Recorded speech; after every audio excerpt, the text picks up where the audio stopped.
Good morning, um, and a blessed Easter resurrection morning to all of you. Um, for a short meditation this morning, I wanted to look at this passage, which is one of the four accounts of the resurrection in the Bible. And of course, there are, each account is a little bit different from the other one. And people over the years, especially the people who have been antagonistic to Christianity, have used the variations in the gospel to actually point out inconsistencies, or to take the opportunity to say that this may not actually be accurate because this is not tallying with that, is not tallying with that. And of course, I'm not going to get into that today, but I tell myself, and I tell youngsters whenever I get a chance to tell them about this, I said, if nothing, at least it proves that one man didn't copy from another.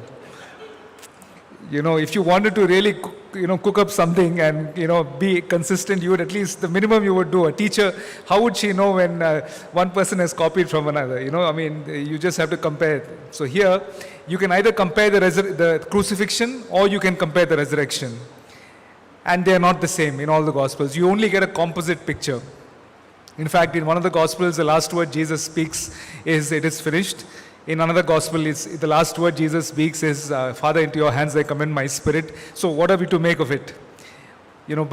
But for us who are looking on this side from this point of history, it is not so much a contradiction. It is four people looking at the same event and writing through the inspiration of the Holy Spirit their recollection of it.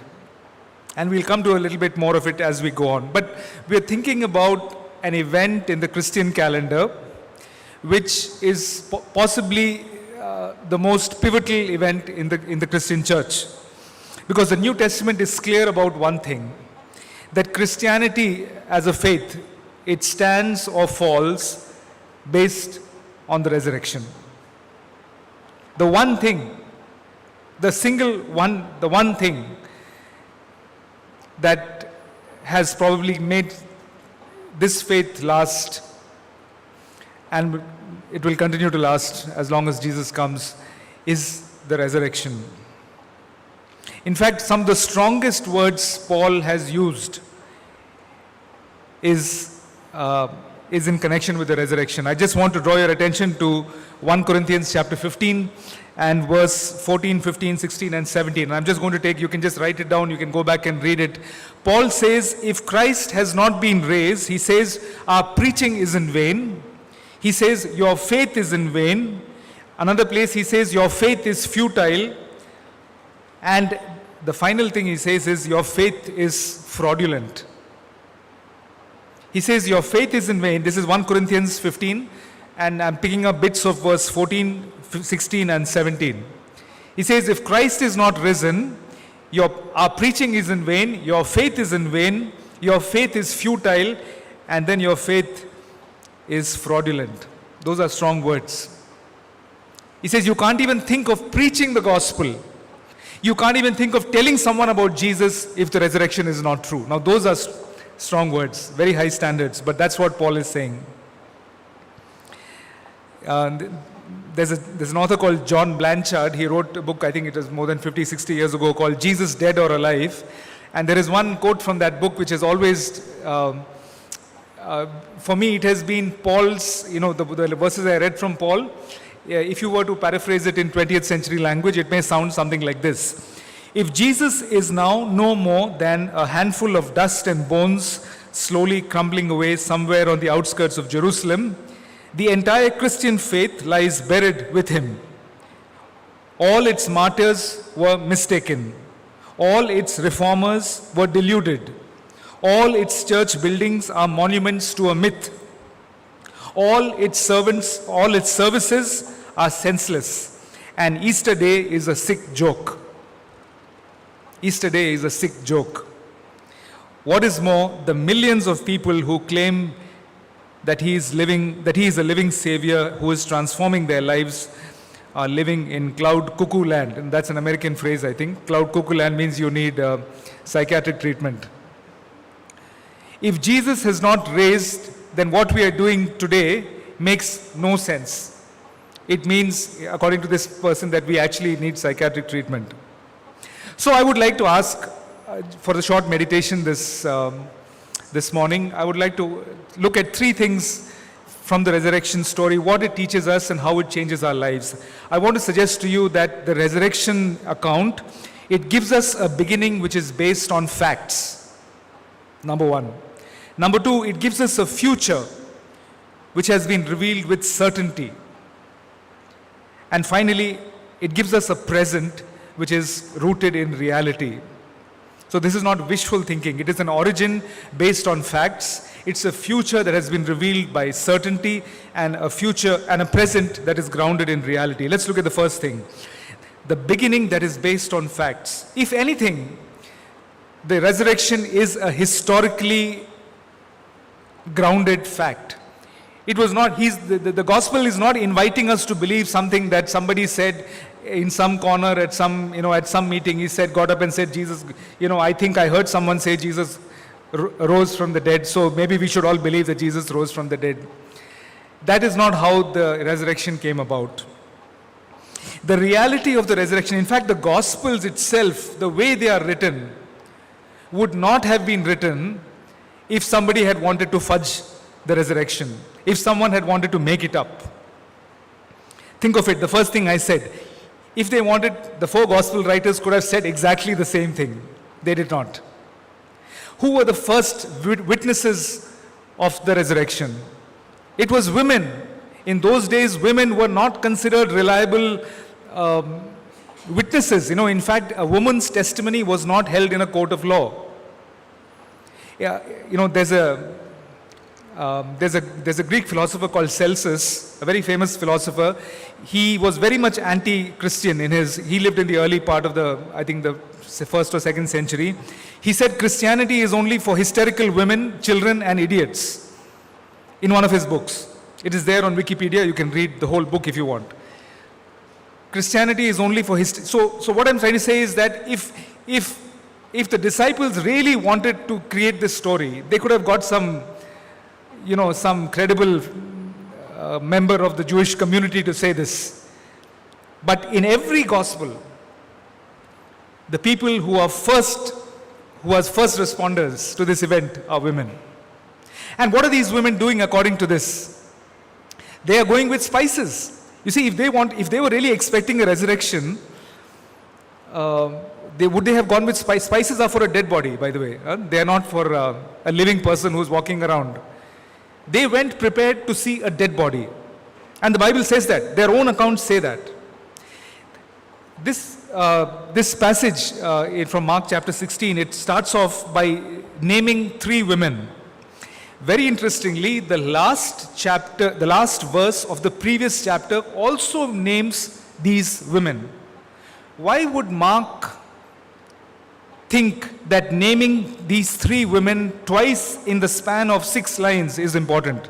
Did he think that we didn't see it the first time? Did he think that we didn't see it, we missed it? Most scholars think that the reason Mark mentioned this twice is that these people were living at the time when Mark wrote this, which means that he was telling his readers, if you want to confirm what I'm saying, go and talk to these women. The historical accounts, what is mentioned in the Gospels, was rooted in the testimony of living people at that time. Living people. This was not, somebody's dream or somebody's vision or somebody's grandfather told him something about what he heard or what he saw even. This was first-person accounts. So you think about women who were taking spices.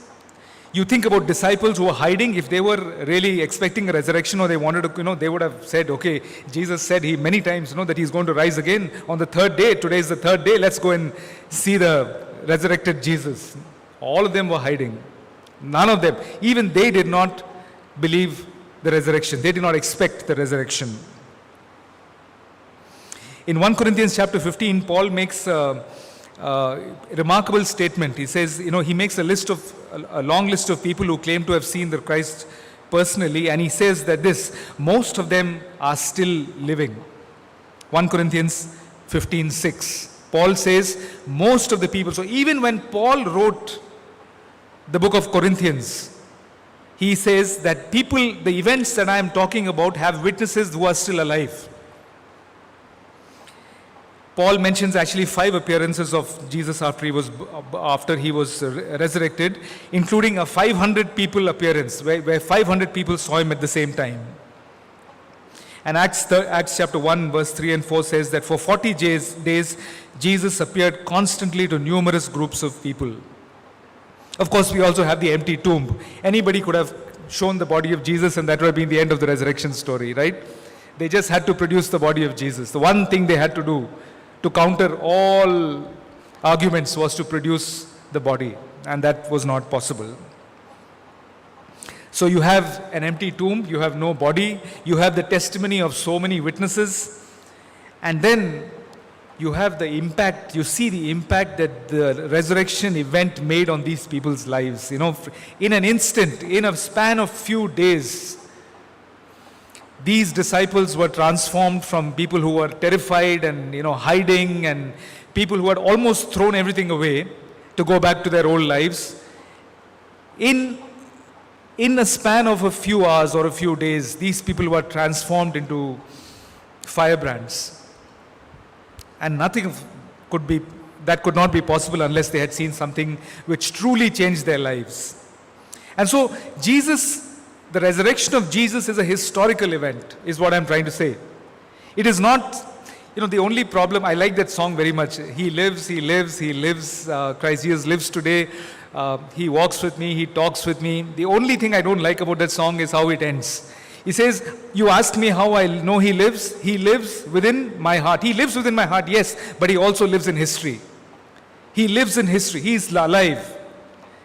And that truth should never escape us. He is living in our hearts through his Spirit, and that is something we should be always grateful for.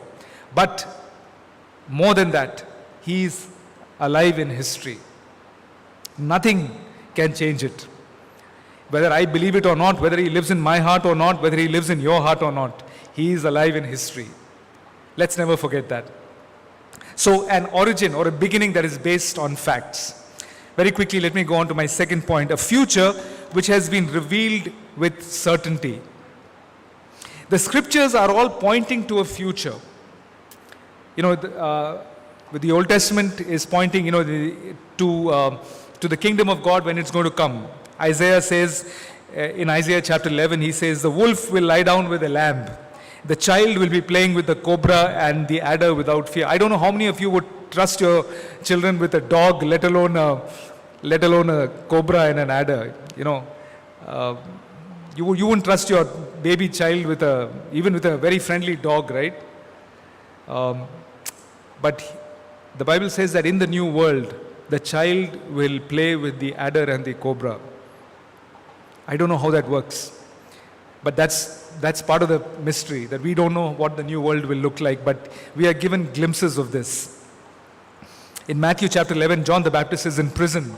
He sends words out to find out, he sends his disciples to Jesus, and he says, are you the Messiah? Jesus says, tell John, this is Matthew 11 verse 5, the blind receive sight, the lame walk, those who have leprosy are cured, the deaf hear, the dead are raised, and the good news is preached to the poor. Jesus is giving John a picture of what the new world was going to be like. For a short time it happened in the life of Jesus, but it is going to happen on a large scale, on a worldwide scale when he comes. That is going to be the new world, with man is going to be at peace with creation. He is going to be at peace with his neighbor. There will be shalom. There will be complete healing of all relationships in creation. We will be reconciled to God. We will be reconciled to each other. None of us will have anything against each other, because we will be able to look into each other's hearts and we will be able to forgive each other, because we will all know that we have been forgiven so much more. That is the new world that Jesus is talking about. Revelations 21 and verse 4. God shall wipe away all tears from their eyes. There shall be no more death, nor sorrow, nor crying. Neither shall there be any more pain, for the former things are passed away. But here's my point. To the extent that world is real to us, that is the extent to which our lives today will be different. If that world is not real, then today our lives are not going to be different. Tim Keller, in one of his books, he asks this question: why is it so hard to face suffering? Why is it so hard to face for us? Why is it so hard to face disability and disease? Why is it so hard for you to do the right thing if you know that it's going to cost you money, your reputation, maybe even your life? Why is it so hard to face your own death or the death of a loved one? He asks his readers this question. And he says, the answer to this may be this: because we think that this broken world is the only world we're ever going to have. This money is the only wealth we will ever have. This body is the only body you will ever have. If you think that this world is all there is, then when you face death and disease, it's going to crush you. If you think this money is all that you have, then when you lose that money due to anything, even your own mistake or somebody else's cheating, when you lose that money, it's going to crush you. If this body is all that you have, then when disease or age starts taking things away from this body, it's going to crush you. But if Jesus is risen, and if the resurrection story is true, then your future is so much more beautiful and so much more certain than this.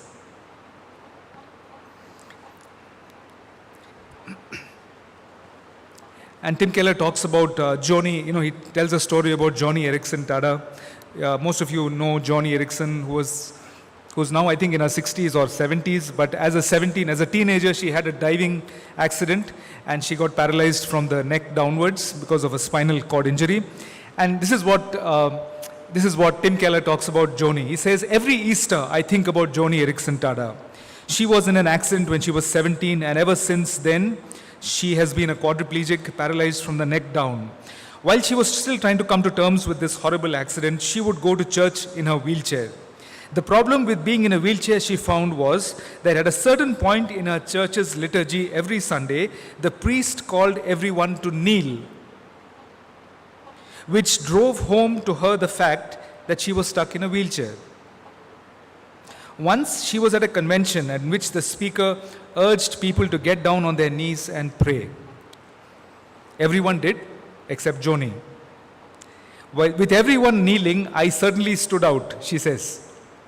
Pardon on the word. And I couldn't stop the tears. But it wasn't out of self-pity, she says. She was crying because the sights of hundreds of people on their knees before God was so beautiful. It was a picture of heaven. And then she continued weeping at another thought. Sitting there, I was reminded that in heaven I will be free to jump up, dance, kick, and do aerobics. And sometime before the guests are called to the banquet table at the wedding feast of the Lamb, the first thing I plan to do on resurrected legs is to drop on grateful, glorified knees. I will quietly kneel at the feet of Jesus. And then she adds this: I, with shriveled, bent fingers, atrophied muscles, gnarled knees, and no feelings from the shoulders down, will one day have a new body, light, bright, and clothed in righteousness, powerful and dazzling. Can you imagine the hope that the resurrection gives someone who is spinal cord injured like me?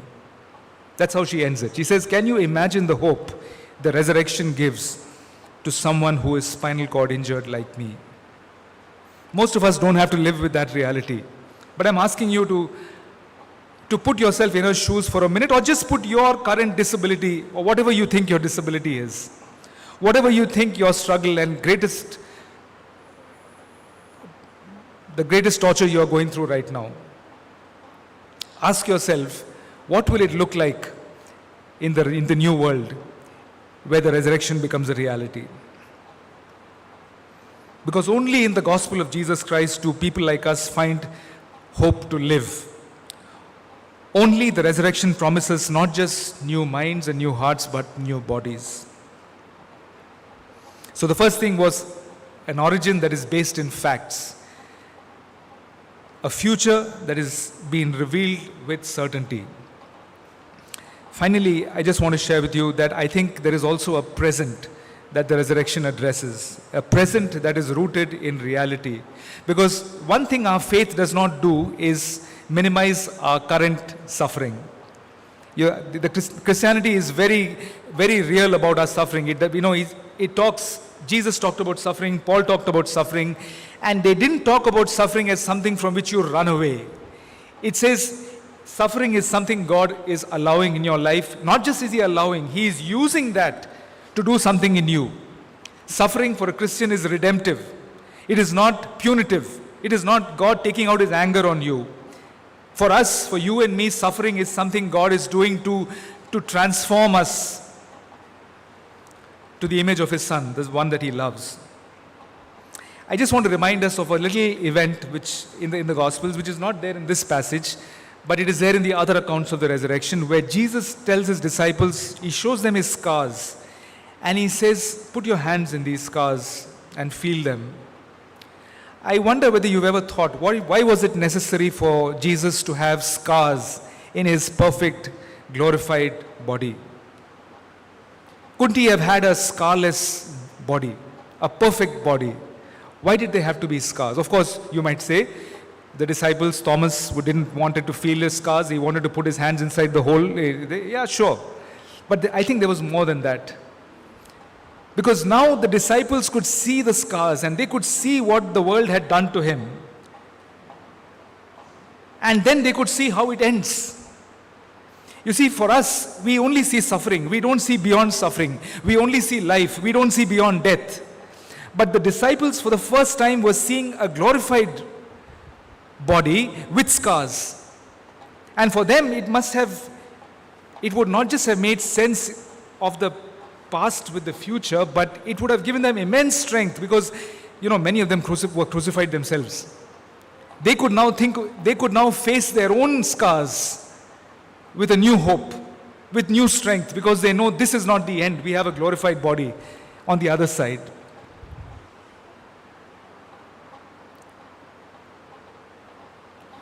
Because the present makes sense only in the light of the future. If the future is bleak, then the present is meaningless and even depressing. Think of Mary Magdalene, who is standing at the end at the tomb, not in this account, but in John chapter 20. She is standing outside and weeping. Why is she weeping, I wonder? Of course, Jesus is dead. She had been transformed. Her life had changed completely. But now you see her standing at the side of the tomb and crying. I want to ask you, why was Mary crying? Obviously, you'll say, she loved Jesus so much. But I think she was also crying because a part of her had died. She had so much hope because she had seen her life, which had been miraculously transformed. She thought that she was going to see a new world, and things were going on well. And suddenly, in the course of a week, everything changed, and this man is dead, and now his body is also missing. Nothing's left.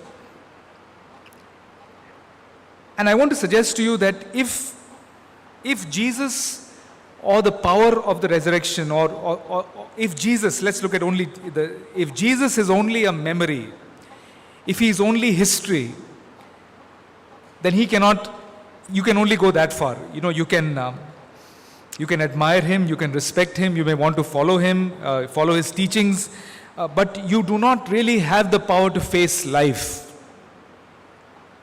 If Jesus is only a memory, then we will be like Mary was, like the disciples were. If all that you and I have is a Jesus who was, then you will go back very fast to your old life. And that disciples did that, right? The disciples showed it perfectly.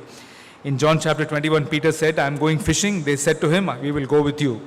And they went into the boat and that night they caught nothing. So if Jesus is only a memory, then all of us will go back at some point or the other to our old life.